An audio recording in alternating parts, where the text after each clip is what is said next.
여러분, 오늘은 제가 시작하기 전에 뭔가를 좀 보여드리려고 하는데요.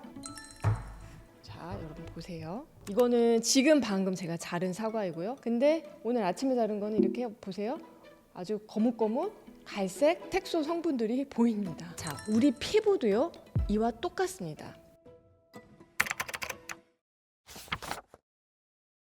안녕하세요. 정세연의 라이프 연구소입니다. 여러분, 오늘은 제가 시작하기 전에 뭔가를 좀 보여드리려고 하는데요. 자, 여러분 보세요. 오늘 사과를 제가 가져왔습니다. 네. 이거는 지금 방금 제가 자른 사과이고요. 요거는 오늘 아침에 제가 자른 사과예요. 그런데 단면을 한번 보세요. 요거는 정말 너무 예쁘죠, 색깔이. 근데 오늘 아침에 자른 거는 이렇게 보세요. 아주 거뭇거뭇 갈색 어떤 색소 성분들이 보입니다. 이렇게 사과가요, 공기 중에 산소와 만나면은 산화가 되면서 이렇게 갈색 색소 성분들이 만들어지는 거예요. 자, 우리 피부도요, 이와 똑같습니다. 이 피부의 색소 침착, 이렇게 거뭇거뭇한 색소 침착, 기미, 잡티 모두 다 산화되면서 만들어지는 거예요. 자, 그러면은 산화라는 게 뭘까? 옛날에 우리 과학 시간에 배웠던 거를 희미하지만 다시 한번 복기해 보면은, 산화라고 하는 것은 어떤 물질이 전자를 잃는 화학 반응이에요. 일상생활에서는 어떤 물질이 산소를 만나면은 보통 산화가 일어납니다. 왜냐하면은 산소는 전기 음성도가 강하다 보니까 전자를 끌어당기는 그런 성질이 강해요. 그래서 우리 피부도 이와 똑같이 자외선, 그리고 미세먼지, 그리고 내부적으로 어떤 스트레스 이런 걸 계속 받게 되면은 몸 속에서 활성산소라는 게 생겨서 이 활성산소가 피부에 축적이 되고, 이 때문에 산화 스트레스가 올라가면서 멜라닌 세포를 자극해요. 그러면 여기서 멜라닌 색소가 막 만들어지면서 피부에도 뭔가 거뭇거뭇한 이런 갈색 색소 성분들이 많이 쌓이게 되는 거죠. 사과는 이 갈색 색소 성분이 멜라닌은 아니에요. 이거는 사과에 있는 폴리페놀 성분이 이제 반응을 하면서 이렇게 이제 바뀐 건데, 이 사과의 성분 그리고 이 멜라닌, 이 물질은 다르지만 제 결론은 같습니다. 산화가 색을 만든다는 거예요. 그래서 피부가 칙칙해지고 기미가 생기고 잡티가 생기는 것들, 이런 것의 모든 출발점에는 뭐가 있다? 네, 바로 산화라는 게 있어요. 자, 그렇다면 이 피부의 산화는 단순히 색소 성분이 쌓이는 걸로 거기서 그냥 끝나는 걸까요? 그렇지가 않습니다. 산화는 곧 노화예요.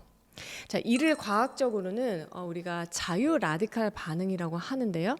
활성산소가 지속적으로 이 피부의 세포를 자극시키면은 이 세포가 손상이 되죠. 그러면서 이 세포가 복구하는 능력이 떨어져요. 자, 그러면 염증 반응이 계속 생기면서 이로 인해 색소 침착이 되고, 뿐만 아니라 플러스 주름, 그리고 탄력 저하, 그리고 노화가 진행이 됩니다. 자, 문제는 이렇게 사과 같은 경우에는 이렇게 있을 때는 괜찮다가 잘라서 공기랑 이제 접촉하는 순간부터 이렇게 산화가 일어나지만, 이 피부 같은 경우는 꼭 외부 공기에 노출이 되어 있지 않더라도 내부에서 계속 끊임없이 활성산소라는 것이 만들어지기 때문에 끊임없이 산화에 시달리고 있다는 거예요. 그래서 굉장히 더 적극적으로 관리를 할 필요가 있다라는 거죠. 자, 그러면 피부의 관리의 핵심은 무엇인가? 정답은 벌써 나왔죠? 네, 바로 항산화입니다. 자, 항산화라고 하는 피부의 산화를 막는 방패 역할을 하는 아주 좋은 영양소가 여러분 주변에 있어요. 너무나 여러분에게 친숙한 영양소입니다. 바로 이미 아시는 분도 있을 거예요. 비타민 C예요. 여러분의 이해를 좀 쉽게 돕기 위해서 제가 이제 AI로 이 이미지를 좀 생성해 봤는데요. 비타민 C가 피부에 하는 역할, 아주 핵심적인 역할 3가지만 알려드릴게요. 자, 첫 번째는 이 콜라겐 생성을 촉진한다는 거예요. 콜라겐 생성이 촉진되니까 당연히 주름이 개선이 되고, 그리고 탄력도 좋아지겠죠. 우리가 아무리 콜라겐이라는 그런 제품을 먹어도요, 비타민 C가 같이 있지 않으면 콜라겐이 잘 만들어지지 않아요. 그래서 자글자글한 잔주름이 없어지고 뭔가 탱탱한 피부를 가지려면은 충분한 콜라겐과 함께 반드시 비타민 C가 있어야지 몸속에서, 피부에서 이런 필요한 콜라겐이 만들어진다는 거예요. 자, 두 번째, 비타민 C는 피부에서 또 다른 아주 중요한 역할을 하는데요. 바로 멜라닌 생성을 억제하는 작용을 합니다. 그렇기 때문에 기미를 완화하고 또 미백 작용이 있는 건데, 비타민 C는 멜라닌이 생성되는 그 경로를 차단을 해요. 그래서 멜라닌이 덜 만들어지게 하고, 만약에 이미 이렇게 만들어져 있는 기미, 색소가 있다고 하면은 점점점 옅어지게 하는 그런 작용도 있습니다. 그리고 세 번째, 항산화 방어 시스템인데요. 그렇기 때문에 이 피부가 손상되는 것을 막아주고 또 노화되는 것을 차단하는 그런 작용을 한다는 거죠. 피부에 이 항산화 방어 시스템을 이루고 있는 중요한 요소들이 몇 가지가 있습니다. 그런데 그 중에서 중요한 거 한 가지만 꼽으라고 하면 넘버 원이 바로 이 비타민 C고요. 이 비타민 C가 하는 역할은 활성산소를 중화해버려요. 그래서 피부가 노화하는 속도를 감소시키는 그런 아주 고마운 작용을 합니다. 박사님, 요즘 비타민C 챙겨 드시는 분들이 많은데 피부까지 생각하면은 바르는 앰플도 같이 사용해야 되나요? 결론부터 말씀드리면 먹고 바르세요 입니다. 이 영상을 보시는 시청자 여러분 중에 아마 비타민C 챙겨 드시고 있는 분들이 대부분이지 않을까요? 그만큼 이제 건강 생각해서 비타민C 드시는 분들이 많을 텐데, 피부까지 생각을 한다면은 먹기만 하는 게 아니라 동시에 비타민C를 발라주시는 게 좋습니다. 왜냐하면은 이 먹는 비타민C가 우리 몸에 흡수가 돼서 피부까지 도달하는 건 정말 먼 길이에요. 그래서 먹어서요, 위장에서 소화를 해야죠. 그 다음에 대사가 돼서 그리고 이제 피부까지 가야 되는데, 이게 너무나 멀다 보니까 피부에 뭔가 직접적인 영향을 끼치기에는 조금 힘이 좀 모자라요. 그런데 만약에 비타민C를 피부에 직접 발랐을 때 이게 흡수만 잘 된다고 하면은 피부와 표피에 직접적인 항산화 작용을 할 수가 있으니까 훨씬 더 좋은 거죠. 그래서 가장 흔하게 볼 수 있는 바르는 비타민C로는 앰플 형태가 많이 나와 있고요. 앰플 형태도 보통 두 종류거든요. 그래서 순수 비타민C 앰플이 있고요. 이제 주 성분이 아스코르빈산이고, 그 다음에 비타민C 유도체 앰플이 있는데, 자극은 비타민C 유도체가 덜하지만 효과는 순수 비타민C가 더 좋아요. 그래서 많은 전문가들이 그냥 순수 비타민C 앰플을 더 추천을 하는데, 결정적인 단점이 있습니다. 이 비타민C 자체가 빛과 공기에 너무나 약하다는 거예요. 그래서 이 비타민C 앰플도요, 우리가 보통 쓸 때 이제 뚜껑을 열었다 닫았다 이제 할 거 아니에요. 그러면서 계속 빛과 만나고 공기와 만나고 이제 이게 계속 반복이 되다 보면은 산화가 됩니다. 그래서 처음에는 색깔이 무색이었던 게 이제 노란색으로 변하고요. 그러다가 이제 나중에는 갈색, 똑같이 산화되면서 갈변 현상이 일어나는 거죠. 그런데 이렇게 산화된 비타민 C는요, 거의 아까 말씀드렸던 비타민 C의 너무나 좋은 효능 세 가지가 그냥 없다라고 보시면 돼요. 다 그냥 소실된 거죠.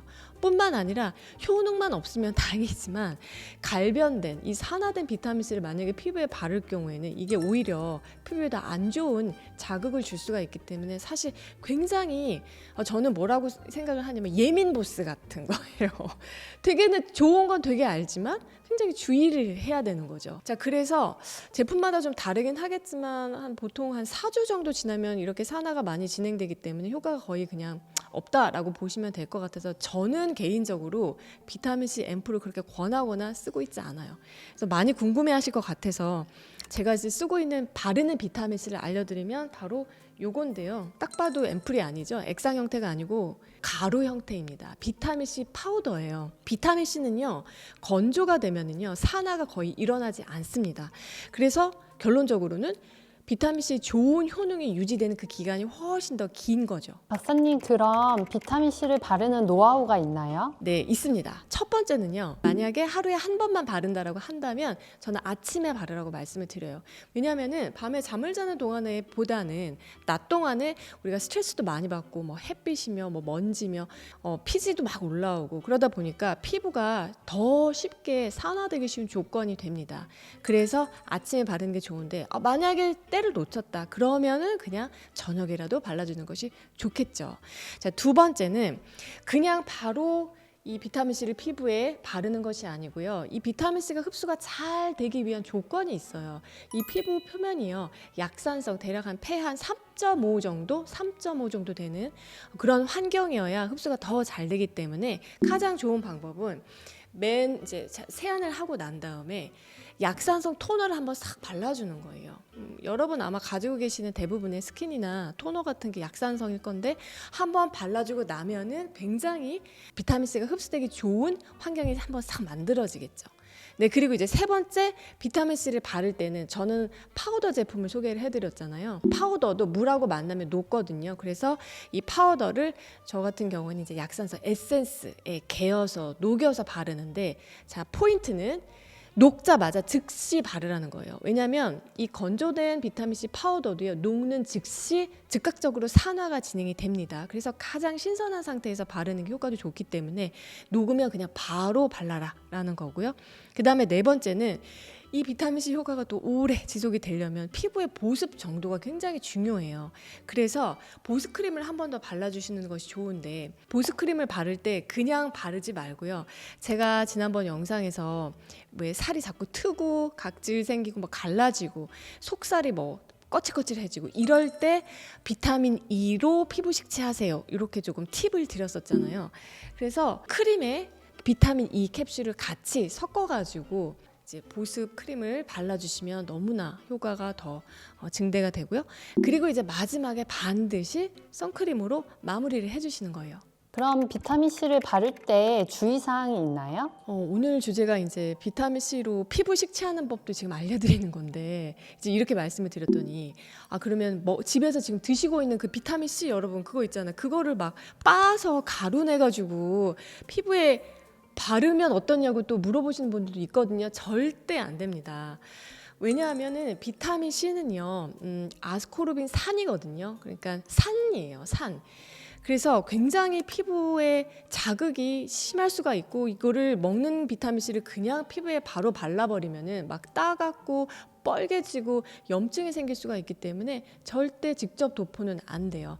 대부분의 이제 바르는 비타민 C 제형들은 피부에 자극이 없게끔 다 어느 정도 이런 것들이 조절이 된 것이라서 피부에서도 큰 무리가 없기 때문에, 하여튼 기억할 거는 먹는 비타민 C를 피부에 직접 바르는 건 안 된다라는 거고요. 그 다음에 두 번째는 이제 제품마다 그 비타민 C, 순수 비타민 C의 함량이 다 다르거든요. 그런데 비타민 C 함량이 높다고 해서 무조건 좋은 건 아니에요. 조금 전에 말씀드린 것처럼 비타민 C 자체가 산이기 때문에 피부에 자극이 된단 말이죠. 그래서 그 마지노선, 그러니까 그 최대 함량을 한 20%로 잡는 게 좋습니다. 그래서 제품을 봤을 때 비타민 C 함량이 한 적절한 게 한 10%에서 한 20% 정도, 20%를 넘지 않는 게 좋고요.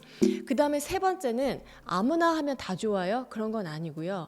아토피라든지 아주 뭐 심한 여드름, 그리고 건성같이 피부에 어떤 염증이 이제 심하게 있는 경우, 피부에 이미 염증성 피부염이 있는 경우라면은 바르는 비타민 C는 좀 주의하실 필요가 있어요.